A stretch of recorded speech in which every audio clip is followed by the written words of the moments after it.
विण दोघातली तुटेना 11 फेब्रुवारी भागामध्ये आता मल्लिका करणार असते जवळचा माणूस तोडा आणि राज्य करा. त्याप्रमाणे तिचा पहिला मोहरा असतो तो आनंद. ते आता दुसऱ्याला सांगून आनंदला फोन करते आणि एका हॉटेलमध्ये बोलवते. आनंद तिथे पोहोचतो आणि त्याच फोनवरून पुन्हा फोन करतो. तेव्हा त्याच ठिकाणी मागे मल्लिका बसलेली असते. आनंदला म्हणते, मीच तुला फोन केला होता. तिला बघून आनंदला धक्काच बसतो. ती म्हणते, आनंद अरे ये ना, बस बस. बरं काय घेणार आहेस तू? आनंद म्हणतो, काकू तुम्ही इथे का बोलवलं मला? मल्लिका म्हणते, अरे सांगते ना, एवढी काय घाई? मी तुला माझ्या कंपनीमध्ये CEO करणार आहे आणि पगार 10 लाख रुपये. कशी वाटली ऑफर? आनंद म्हणतो, पण तुम्ही मला काय ऑफर देताय? मल्लिका म्हणते, कारण समरला सोडायचं आणि आमच्याकडे यायचं. तुला मी मालामाल करून टाकेल. अरे एवढ्या वर्षापासून तू समरची सेवा करतो. काय दिलं तुला समरने? आमच्याकडे आणि मग बघ. आनंदला फितवण्यासाठी मल्लिका काय काय बोलत असते आणि म्हणते, मग काय ठरवलं? येणार ना आमच्याकडे? आनंद म्हणतो, नो नाही, कधीच नाही. आता मात्र मल्लिकाला खूप राग येतो. पण आनंद म्हणतो, काकू काळजी करू नका. मी समरला ह्यामधलं काहीच सांगणार नाही. नाही म्हणजे तुमच्यासाठी नाही, पण समरला वाईट वाटेल. कारण त्याचं त्याच्या फॅमिलीवर खूप प्रेम आहे. पण त्याला माहीत नाही त्याच्या फॅमिलीमध्ये तुमच्यासारखे स्वार्थी पण लोक आहेत. आता आनंद निघून जातो. पण मल्लिका म्हणते, तू समरला भेटला तर पाहिजे. इकडे निकी सारखे आनंदला फोन करते, पण आनंद काय उचलत नाही. आता तो बाहेर येतो आणि गाडीकडे जात असतो.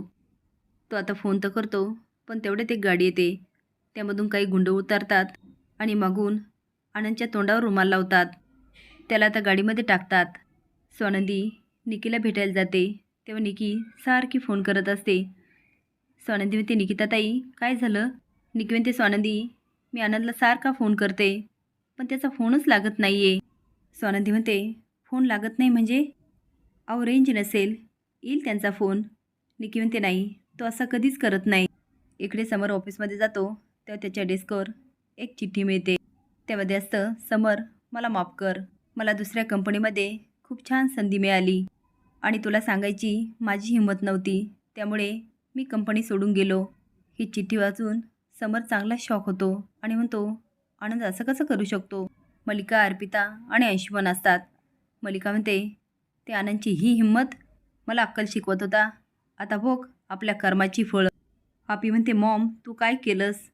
मल्लिका म्हणते, कळेलच लवकर. इकडे आनंदला शुद्ध येते. त्यावेळेस त्याला खुर्चीला बांधलेलं असतं. तो आता मोठ्याने ओरडायला लागतो, सोडा मला, सोडा. मी कुणाचं काय वाकडं केलं म्हणून मला किडनॅप केलं? प्लीज हेल्प, मदत करा मला. पण आनंदला मात्र कुणी दिसत नसतं. आनंदचा फोन लागत नाही म्हणून निकी समरला फोन करते आणि म्हणते, समर तिकडे आनंद आहे का? समर म्हणतो, नाही तो तर कंपनी सोडून गेला. निकी म्हणते, कंपनी सोडून गेला? अरे अशी कशी सोडेल? समर म्हणतो, तुला पण नाही घेऊन गेला? तुला पण नाही सांगितलं? हा आनंद पण ना, असं कसं करू शकतो? निकी म्हणते, समर तू बरा आहेस ना? आता मात्र सगळाच गोंधळ उठतो. असेच नवीन अपडेट जाण्यासाठी लाईक आणि सबस्क्राईब करा. धन्यवाद.